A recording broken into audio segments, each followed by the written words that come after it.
Hi, everyone. Dorothea Hendricks here, your communication coach in presentation skills and public speaking.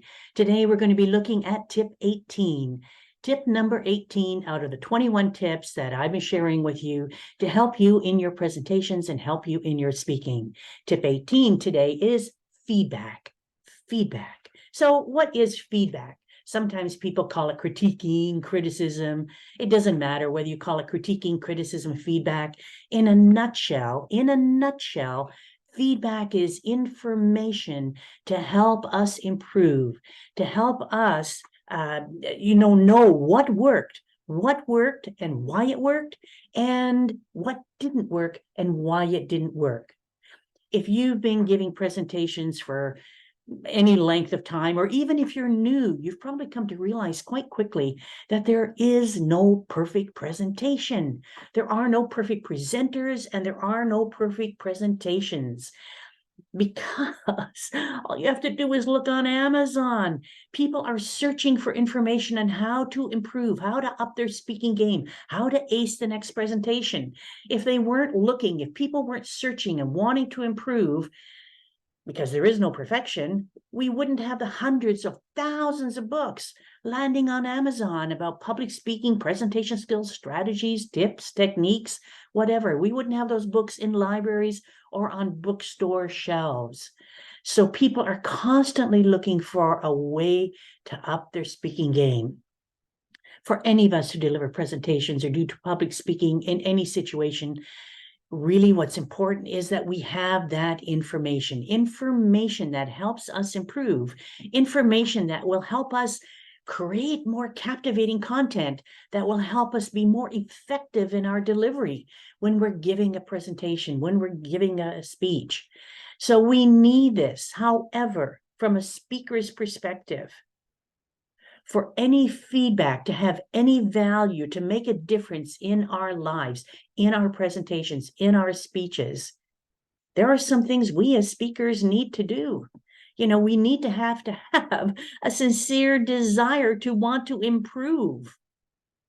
There are some people who are in the workplace. I know you're out there. And it's easy. I think it happened to me too. You get into the habit of doing a presentation, and you're in the same environment, almost sometimes talking to the same people, and you just get to be where you're boring, and you don't think about improving because nobody's saying anything, and you're just there. You've got the job and you're doing it. No, no, no.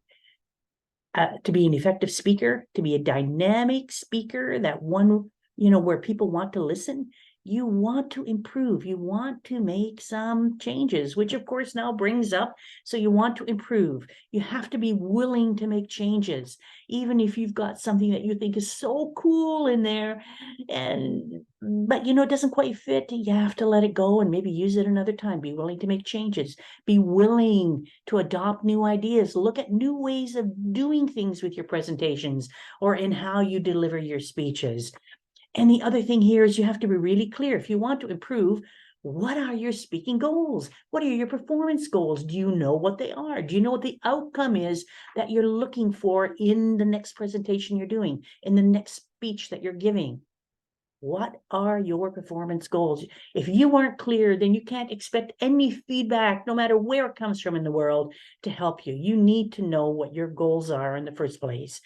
And then I think the other thing here is to focus on what's important. Focus on what will help you move forward. Focus on what will help you ace that next presentation. That sometimes can be a challenge to do. I remember not the very first workshop, but one of the very first workshops I did. I was doing a breakout session at a conference, and I had these people in, maybe 70, 80 people in a room, and we were having a great time. Man, the room was humming, and people were laughing, they were involved, they were participating. And as the workshop wrapped up and people were leaving, people came to shake my hand. They told me how wonderful it was. Some people gave me some suggestions, but thought, still great. I'm brimming and I'm glowing and I'm feeling like super fine. Once everybody leaves, I dash to the back of the room. I'm looking at all the feedback, the evaluation forms that people had filled out. And I've got some great tips, great ideas, great suggestions. People love the workshop overall. I am so ecstatic. And then I hit the one. Then I hit the one. The final piece of paper that I picked up, held in my hand, said, "You suck. You're arrogant. Who do you think you are? You know, blah, treating people randy. You think you're so hot. Blah, you know, you're not." It was a personal assault. It was judgment, judgment, judgment. Had nothing to do with the presentation. There wasn't one piece of one word that had anything to do on that evaluation form, that feedback form, that had to do with the presentation. It was all an attack on me.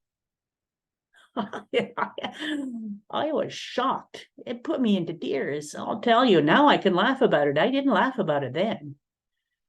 And I held on to that, all these other the comments, all these other papers here that people had you know, they had said, "Oh, great job," and given me good suggestions. Didn't hang on to those. No, I held on to this one right here that told me I sucked. And who did I think I was? Arrogant SOB. This one had nothing to help me move forward, had nothing for me to become a more compelling speaker, create captivating content, nothing. It was a personal attack on me. And yet that's the one I held on to. And it took me a long time to realize that if I want to improve as a speaker, I can't focus on this. I don't know what happened to this person. Maybe they had something that didn't taste good for breakfast. Maybe they stubbed their toe. Maybe they had a fight in their relationship. I don't know. Maybe they had a fender bender. I don't know what happened with this person. But the goal is to look at what all these people had given me, because these were workshop focused. They gave me ideas, they gave me suggestions, there was helpful feedback, and they also told me where they thought I could have made some changes, you know, what didn't work as well. But overall, the workshop, the content, the material is what they focused on. There was no judgment here. So focus, it's very important that if you're willing to make changes, you're open to new ideas, you really, really want to improve, you know your performance goals, focus on the right thing, focus on that which will help you move forward. And here are 3 final questions, you know, that anybody who's looking for feedback should ask themselves. So if you're a speaker or you're a presenter and you're asking somebody to give you feedback, number 1, ask yourself before you ask the other person, why am I looking for feedback? Why am I looking for feedback? Do I just want a pat on the back? Have somebody say, woohoo, cool, yeah, that was great.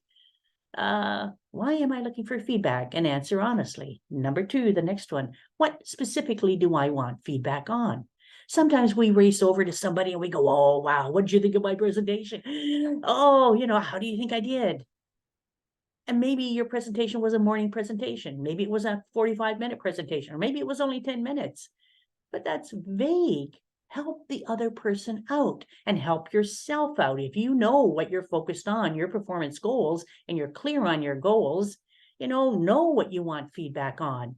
If you're asking somebody to give you feedback, let them know what you want feedback on. So why do you want it? Number 1. Number 2, what specifically do you want feedback on? And number 3, when they give you the feedback, what are you going to do with it? You're going to stick it in a drawer? Or are you going to sit down, look at it, and see how you can incorporate it? And if there is feedback you don't understand, and you know the person who gave you this feedback, by golly, go and ask them. Go and ask them to clarify. Because otherwise, you'll never be able to do anything with it. So those 3 questions, you know, what am I looking for feedback? Why am I looking for it? What specifically? And what am I going to do with it? Feedback is critical to help us grow in our presentations, well, just to help us grow and become better human beings so that we can connect better with our audience. Until next time, Dorothea Hendricks, wishing you mountains of success.